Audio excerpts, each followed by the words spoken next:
नमस्कार शेतकरी मित्रांनो, हे आपल्या समोर जे गहू दिसतोय हे श्रीराम सुपर 303 ह्या जातीचा गहू आहे। तर शेतकरी मित्रांनो बघू शकतात कशी एकदम मस्त उगवण आपली चांगली झालेली होती।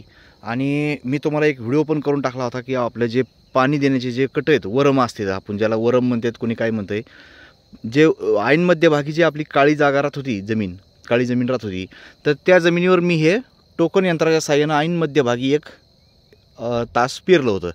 तर आज बघू शकता तर तुम्ही पूर्ण गावामध्ये कुठेही तुम्हाला मोकळी जागा ह्या गावामध्ये दिसणार नाही। तर बघू शकता तुम्ही का, आणि एकदम वंब्याची संख्या आहे, ते फुटवा चांगला झाला ह्या गावाला, त्याच्यामुळं एकदम वंब्याची संख्या पण ह्या प्लॉटमध्ये एकदम भरपूर दिसायली। तर मी हे तुम्हाला कळण्यासाठी मी दाखवून देतो, हो का, हे आंब्याचं झाड आहे शेजारी, ह्याच जागेवरचा प्लॉटचे मी काही व्हिडिओ केले, त्या मागच्या व्हिडिओमध्ये तुम्ही जाऊन बघू शकता। तर शेतकरी मित्रांनो, हो का, श्रीराम सुपर 303 ह्या जातीचा गहू आहे। आणि गव्हामध्ये वंबी पण बघा कशी, इथं गव्हाची पूर्णच्या पूर्ण ह्या पूर्ण वंबीमध्ये जवळपास 45 ते 50 असे दाणे निघतील असा एक अंदाजा पण वाटतोय। आणि आज गहू पूर्ण निसवलेला आहे, सगळ्याच्या सगळा वर आलेला आहे वंब्या। तर चांगला फुटवा झाल्यामुळं वंब्याची संख्या पण चांगली आहे। आणि शेतकरी मित्रांनो, 21 दिवसाचा गहू असताना आपण ह्याच्यामध्ये नॅनो युरिया आणि नॅनो DAP ह्या दोन्हीचा आपण ह्याच्यामध्ये स्प्रे केलेला आहे। तर शेतकरी मित्रांनो, स्प्रे केल्यामुळं चांगले फुटवे सगळेच्या सगळे वर आले DAPमुळं, ह्याच्यामुळं।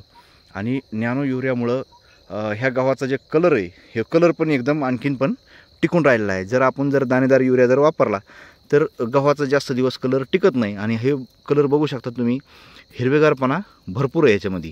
तर आपण काय केलं होतं, ज्यावेळेस आपल्याला पाणी द्यायचं होतं त्यावेळेस पहिल्या पाण्याच्या वेळेस आपण युरिया टाकला, जो दाणेदार युरिया आहे हो। आणि दुसऱ्या पाण्याच्या वेळेस ज्यावेळेस आपल्या गव्हाला 21 दिवस ते 30 दिवसाच्या आसपास झाले होते, त्यावेळेस आपण ह्याच्यामध्ये नॅनो युरियाची आणि नॅनो DAP ह्या दोन्हीची फवारणी पण केली आहे। आणि शेतकरी मित्रांनो, नक्कीच ह्याच्यामध्ये तुम्ही हे जे गहू आहे ह्या गव्हामध्ये तणनाशकचा एक वापर करीत जा। तणनाशकचा वापर केल्यामुळे हे फायदे येतं, गव्हामध्ये कुठेही तण दिसणार नाही तुम्हाला, पूर्णच्या पूर्ण फक्त गहूच दिसतोय हो का, कुठेही तुम्हाला ह्याच्यामध्ये तण दिसणार नाही। एकदम चांगल्या प्रकारे गहू आलेला आहे आणि दाण्याची संख्या पण याच्यात भरपूर निघणार आहे। तर शेतकरी मित्रांनो, ज्यावेळेस गहू पूर्ण निघून येईन आणि मशीनमधून काढणी करून आपले गव्हाचे ज्यावेळेस पोते भरते, त्यावेळेस पण मी तुम्हाला हे आपल्या पूर्ण 1 एकर क्षेत्रातलं जे काही ॲव्हरेज असेल गव्हाचं, हे ॲव्हरेज पण मी तुम्हाला नक्कीच व्हिडिओच्या माध्यमातून सांगेन। तर शेतकरी मित्रांनो, गावकरी आपला शेतकरी मित्र म्हणून माझं एक हे यूट्यूब चॅनल आहे, ह्या चॅनलला नक्की सबस्क्राईब करा आणि बेल आयकनचं बटन दाबून घंटीच्या चिन्हाला क्लिक करा, म्हणजे इथून पुढे येणारे माझे सगळे व्हिडिओ तुम्हाला पाहायला मिळतील।